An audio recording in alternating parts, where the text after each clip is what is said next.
Welcome back to the Crude Life. My name is Jason Spees. Thank you, folks, for joining us. We're going to be joined now with Jon Clark with Clark Energy Consulting to talk about some of, not so much the recent activity that's going on in oil and gas. We had the Federal Reserve on yesterday. Of course, that's available at the Crude Life podcast if you want to check out their report that they sent in, the audio from it.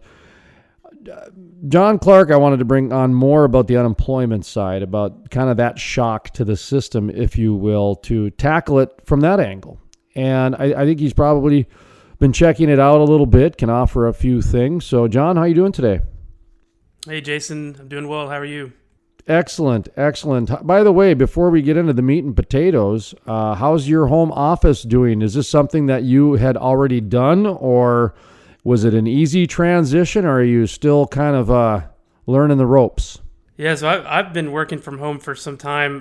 Definitely with the Texas being on lockdown, we've had some time to clean up house, and so I reorganized my office a little bit. I had a couple web meetings last week, so I got a video conference set up, and starting to see more and more people doing that, which is really cool. It's despite the uncertain times and kind of the difficulty the economy's facing, it's exciting to at least see that people are still able to make the most of it, and we can even record this podcast together from the safety of our homes, and it kind of goes to show how technology has come a long ways. And that's a great point to bring up, because as people are really going through some uncertain times right now, and that is including a lot of people that are currently employed.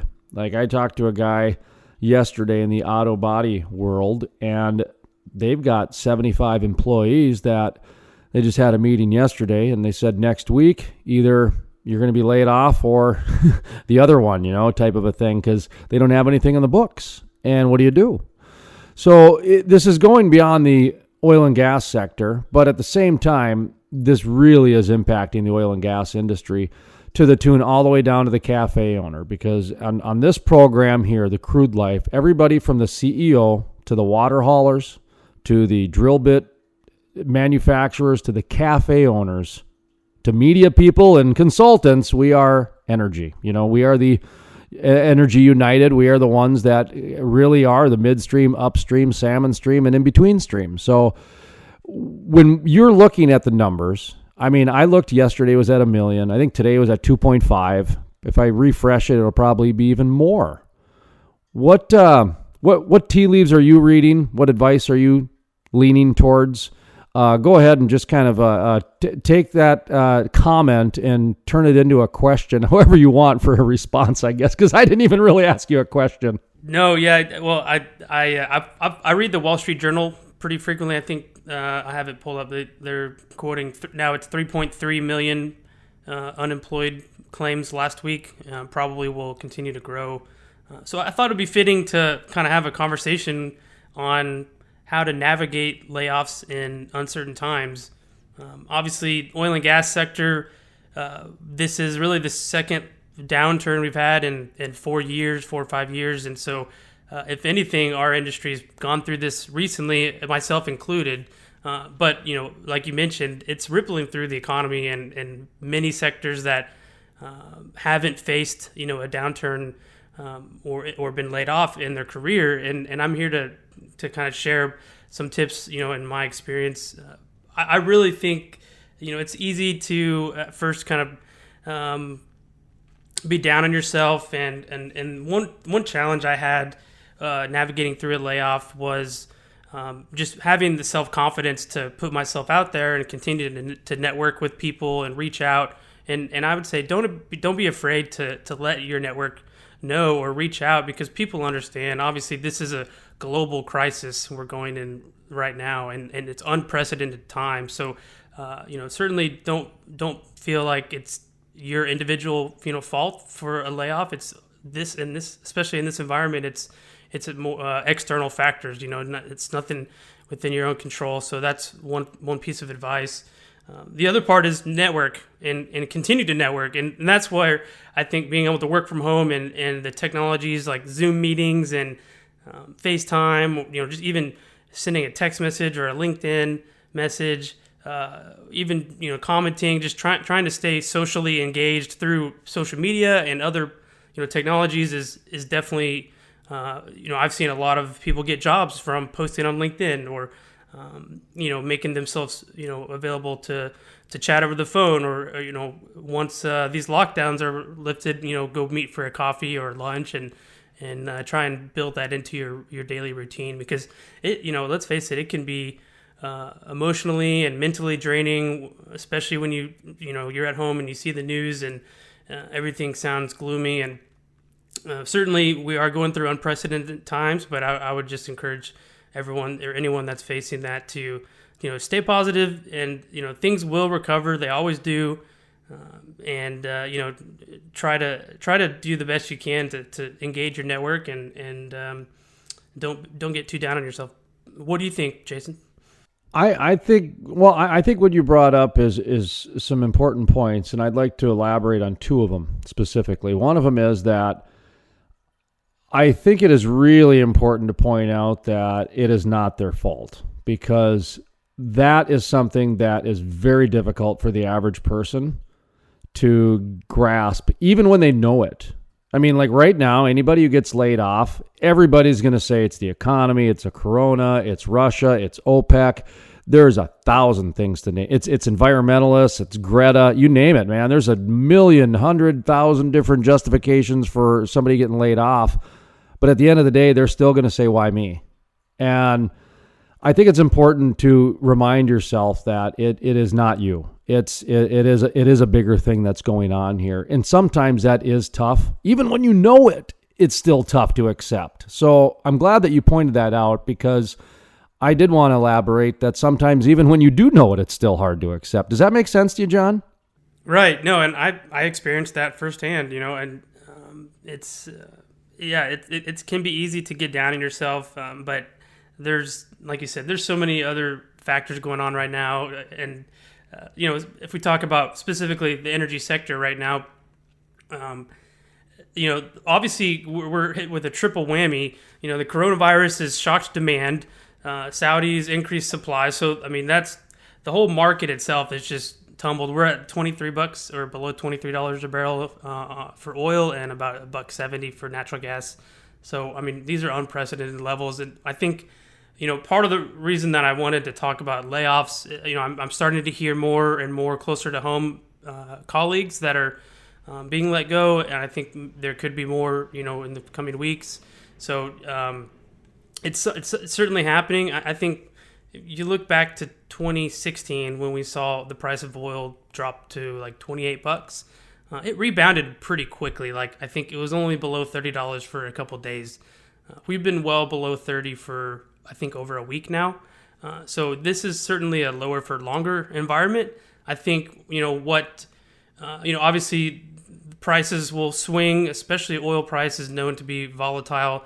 I think, it will certainly come back, but I do think we're also in a lower for longer period of another year or two. And so the other pieces of advice that I would give is, try to reinvent yourself or retool. Take time now to learn something different and add to, being more well-rounded in any way that you can, because that'll only help when, applying to jobs and looking for opportunities, just because, it's easy to get, especially coming from a petroleum engineer. I love the oil and gas industry. I got a degree in petroleum engineering. I still think it's a great degree to have.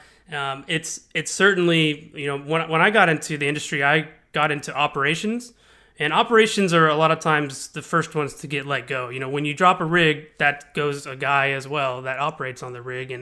And so it's, especially in the shale game, it's easy to turn on and off the switch for operations. So oftentimes the operation folks seem to get hit first.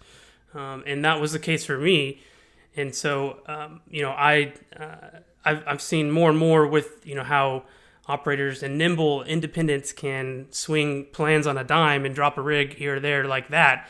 It just opened my eyes to think, well, wow, maybe I should learn more about reservoir engineering or production or other fields within petroleum engineering. And even still, like, I take an online course on the basics of computer science. So I'm trying to learn a little bit more about programming and coding. I think that's a valuable skill set that will be in demand, especially for petroleum engineers.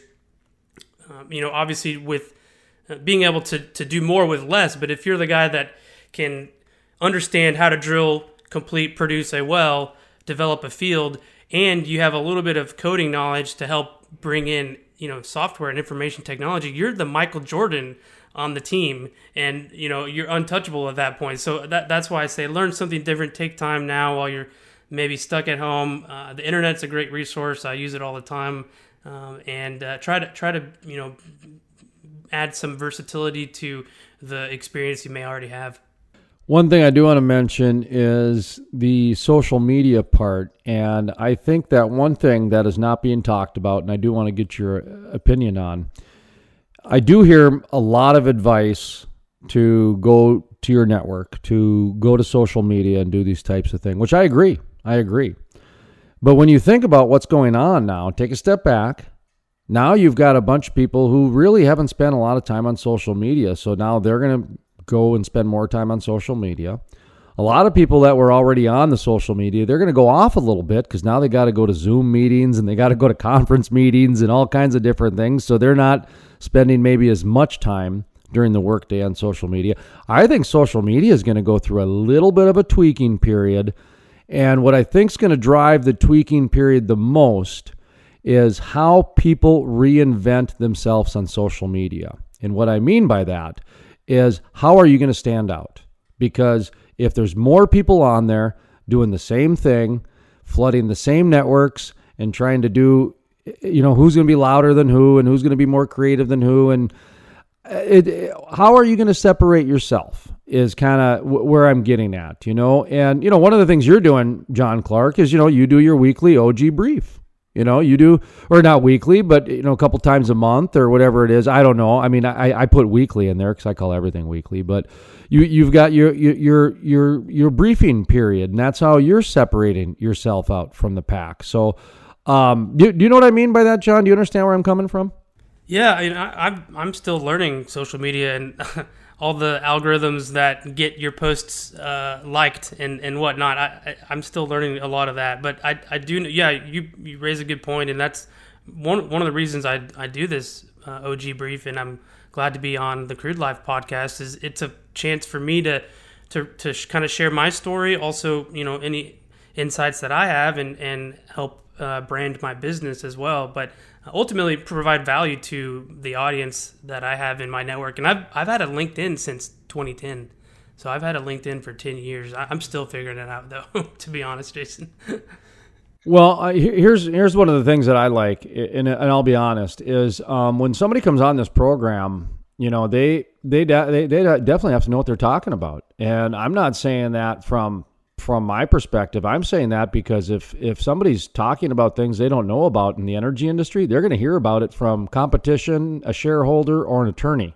And so it's like the most self-correcting industry I've ever seen in my life. And I thought banking and insurance people had to stay within wheelhouses, but in the energy industry, it's natural. I mean, there's no way that a marketing director is going to talk about frac solutions, and there's no way a frac solution is going to talk about something a marketing director would talk about. You know what I mean? It's like everybody stays in their own wheelhouse, and that is done just on self-correction out of respect for the industry, and so that's one of the things I do enjoy about it. But I think there's going to be a little bit of a little bit of a social media deal. I heard somebody talking about an online happy hour the other day. I'm not really sure how that's going to work, but I'm sure people will check it out and they'll be a part of it, something social.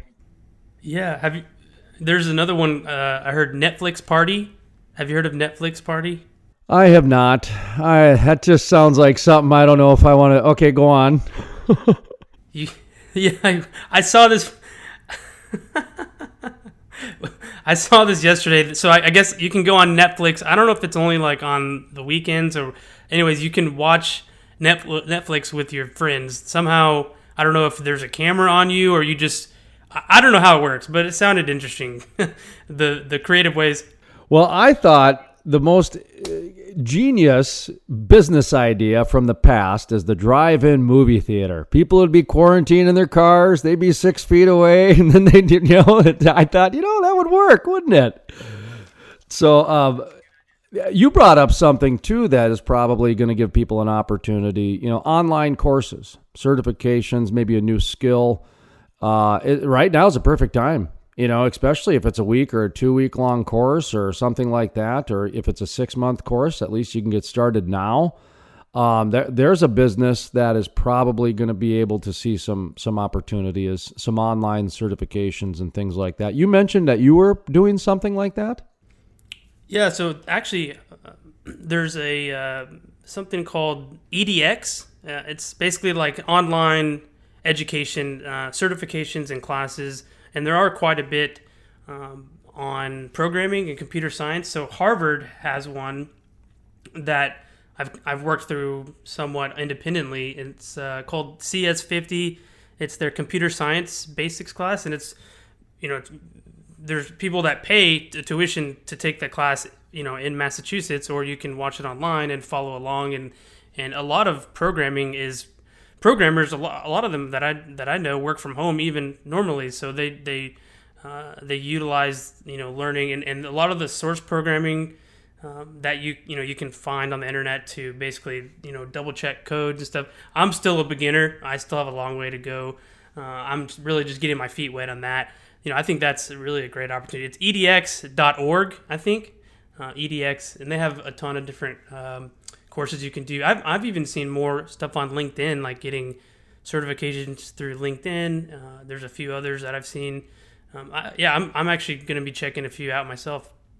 Rather interesting times, I did want to talk to you a little bit about the unemployment and go back to that before we wrap it up here. Is the example I've been giving people is think of the server.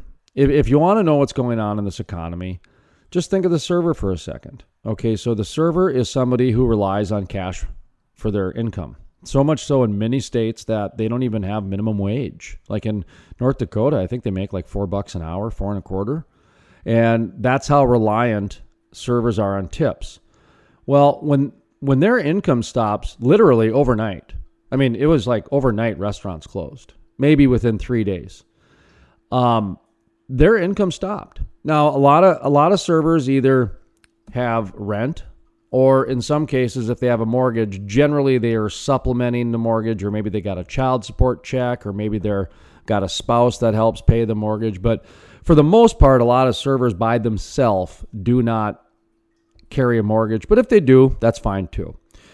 But where I'm going with this is the server now, if they don't have an income, that means that something happened to the restaurant. So now the restaurant is impacted because the server is.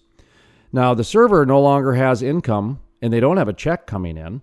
So their landlord and or partner who has the mortgage is now impacted too. So just from a server, you have 3 to 4 different people in the chain of economic command that is seriously impacted to where defaults and getting behind. And a friend of mine said the other day to me in the news media, we were talking just kind of off the air, and we were talking about some of our friends that have restaurants and how we're concerned about them. And he said, Jason, he goes, the reality is, and I'm talking optimistic, 25% of the restaurants that are closed are not going to open up again. And that's when it really hit me that this is a lot more serious than I think people think. Las Vegas shutting down for 30 days. Think of the server. Think of just that little bit of the economy and how quickly that can impact 3 or 4 different people like that.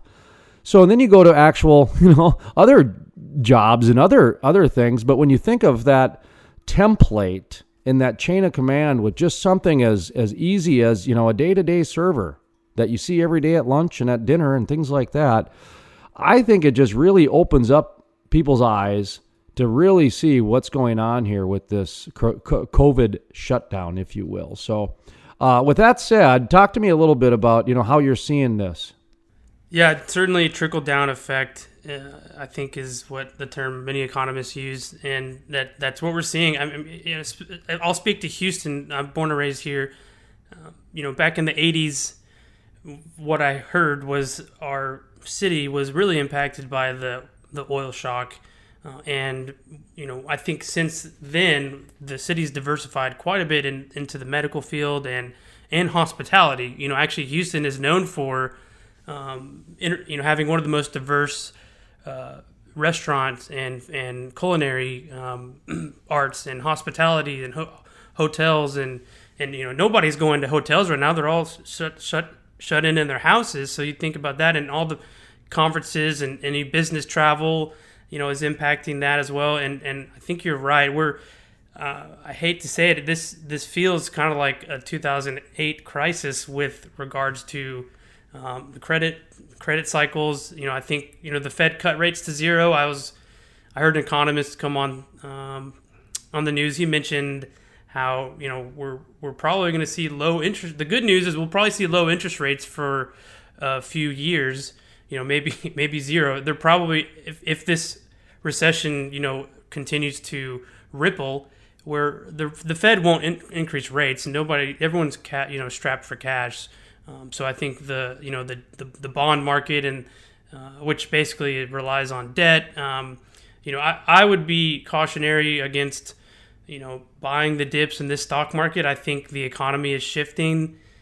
It's going to take some time. That they canceled or rescheduled the Summer Olympics. Even, I mean, when was the last time they did that? in World War II.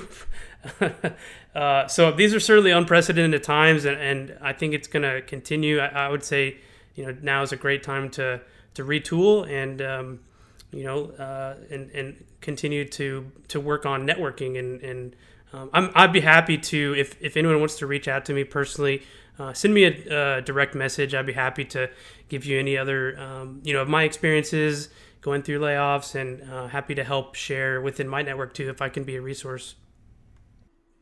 Jon Clark Energy Consulting is the name of the company, and he did enter the March Madness tournament, and he did win in the first round against Guide Energy Solutions. Didn't quite fare so well against Brigade Energy Service. Of course, they were a higher seed, but I think it was a little bit closer than probably what people would have thought. So he had a good showing in the March Madness, but came up short, I guess, in the second round. Yeah, I've been following your posts on there. I like how you tag people, and I always try to like any of the posts that you make too. So that's part of it. Sharing is caring, and I'm always happy to like others' posts to help get it noticed, and would appreciate getting any feedback from the listeners as well. And you can also go to clarkenergyconsulting.com. You can check out my website. I'm happy to book a consultation, or just reach out to be a helping hand however I can during these tough times.